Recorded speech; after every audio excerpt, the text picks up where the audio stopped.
you have a bottle opener for this guy? Bottle opener. Oh, If you have a lighter, that's a party trick. do it with your teeth. Do it for content. Jamie, bust it open with your teeth. Ah! Okay, ready? Now. Okay.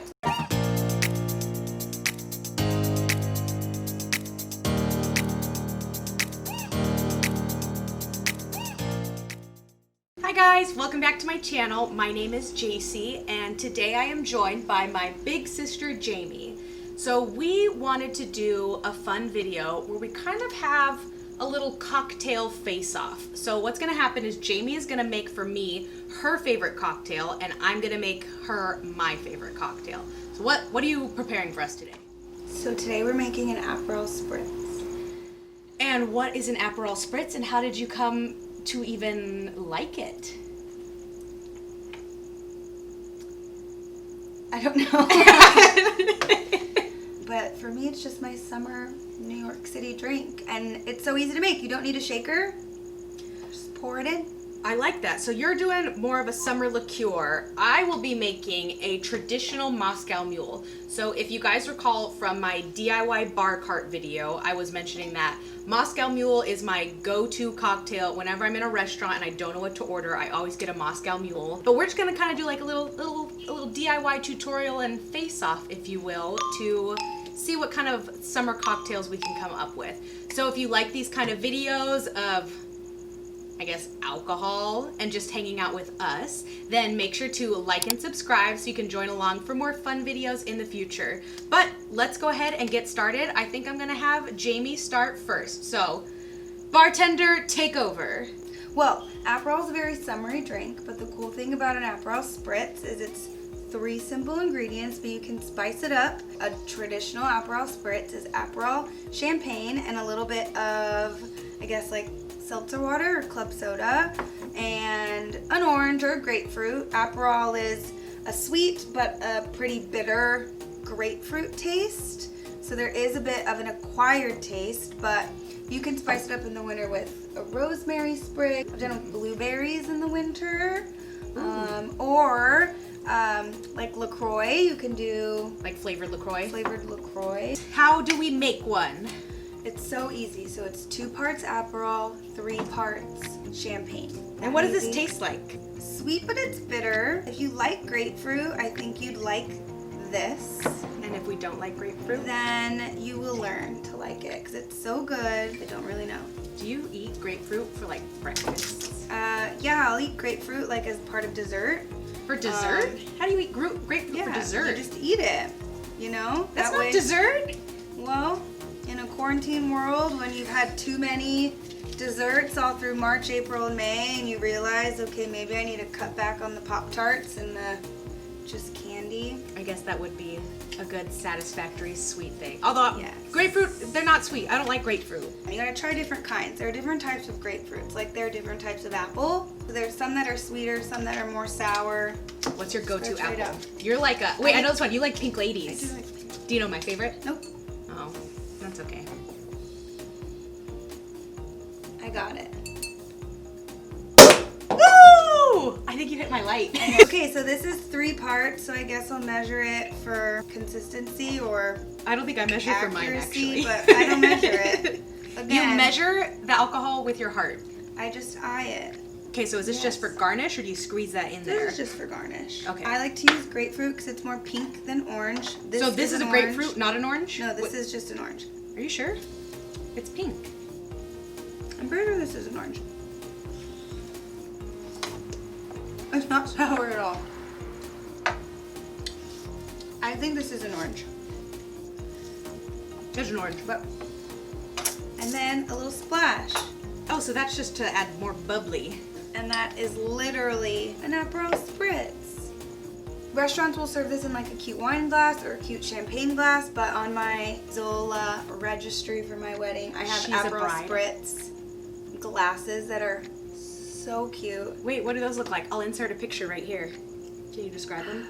They are like tall wine glasses and like the wine bowl, but a little bit more rectangular, if that makes sense. It does, because it's right here. So Jamie is a COVID bride, so I know, it's really sad. So she was one of the people who she had her wedding planned for this fall, but it had to be postponed due to the virus. But she will be doing a mini ceremony beforehand just to make it official. Will this drink be at your wedding? It will in some way, shape, or form. Ooh, well, let's cheers to Cheers. that. You have to say clink. Oh, clink, clink. That's it. I don't like this drink. I do think I agree with her that it is an acquired taste. Like, I think when I first drink it, it feels almost like, you know, like almost that soapy flavor. Like, it's like, have you ever had it where No, it's not. It doesn't taste like soap. it doesn't taste like soap, but it has that feeling of like that bitterness, kind of. I don't know. I don't eat soap regularly. But I feel like if I keep drinking this, I'm gonna like it. I do like how crisp and refreshing it is. I don't know. Some people say instead of soap, maybe like perfumey. So if you like that like floral taste. That's what this reminds me of, like perfumey. Yeah, it's like perfumey maybe. That's what it is. It gets tastier the more that I drink it. I think because I am mixing it up more. I also like mezcal and tequila, and so I will also make Aperol cocktails with that because I like this. So I always have this on hand in my apartment. Do you have a bar cart at your place?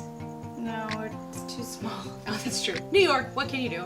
What I do like about Aperol is that it feels a lot more elevated of a drink with that as just your liqueur.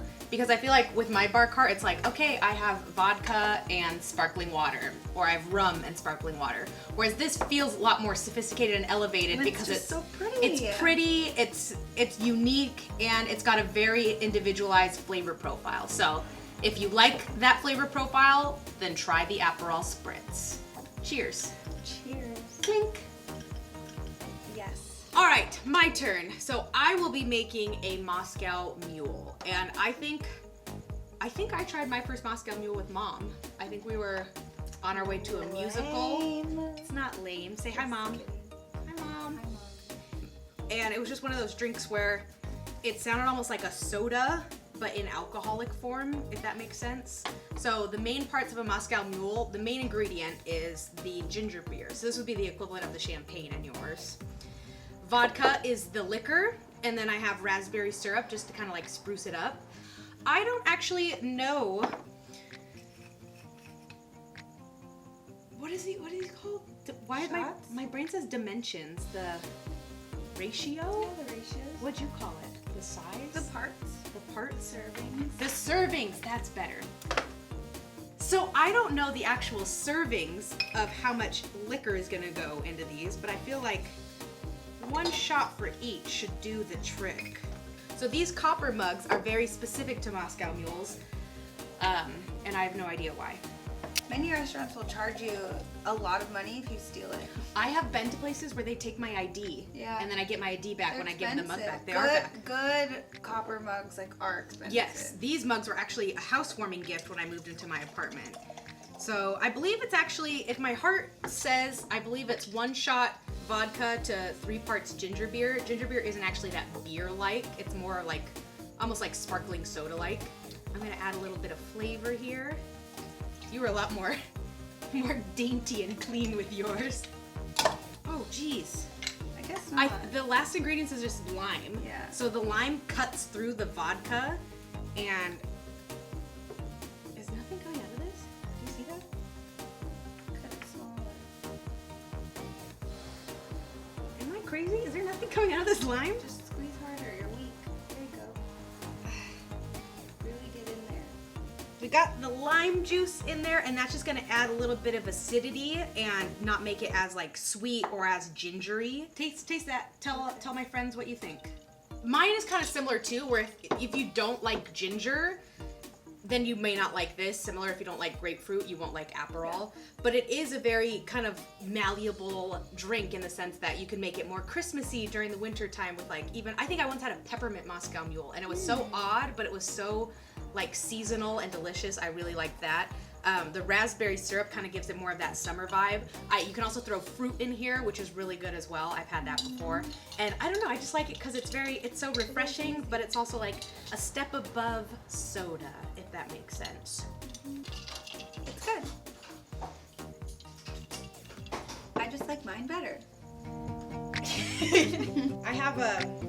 I got this bartender guidebook, and it's just an encyclopedia of drinks. I'm seeing if we made ours right. Or if like, look, I have a fun fact about the Moscow Mule. The Moscow Mule was invented in the 1950s when a barman at the Cock and Bull in Hollywood, ooh, I should add that to my bucket list, discovered he'd ordered too many crates of ginger beer, so he mixed it with vodka and inadvertently created a classic. The drink became so popular that it kicked off a craze for white whiskey, as vodka was known at the time. Bitters, you've said that word today. That's what you put in margaritas. Are you sure you're not a bartender? You're just my Tennessee whiskey. Not a trained bartender. Don't touch me. What's your favorite bar in New York? That's just so hard to answer. In Harlem, there's a cool bar called the Honeywell. It has a super cute patio, so you can sit outside during the day. The cocktail bar is closed, but it shares its like garden with a coffee shop, so you can actually spend sort of all day outside. But there's too many, so that's my answer for COVID time. I haven't really gotten a chance to explore all the bars here in Los Angeles, again because of COVID, that I just feel like I'm losing out on the experience side of things. But if that's a video you guys would be interested in, definitely let me know below. Or if you like more of these DIY make your own cocktail videos like this, then let me know as well. I'd be happy to explore that realm for you guys. Also, if you have your own recommendation of bars you would like me to check out, then again, let me know below because I am always down for some new and tasty cocktails. But I thank you guys so much for watching. I hope you'll join me in the future. Make sure to like and subscribe for more fun videos like these or to get my recommendations on LA things, cocktail ideas, or just to have fun. So I will see you next time. Toodles! Say toodles. Toodles. Toodles! Now you have to do two hands like this. Do it. Toodles! Are you happy with the way you represented yourself? Yes. With the knife? Yes, I don't promote violence.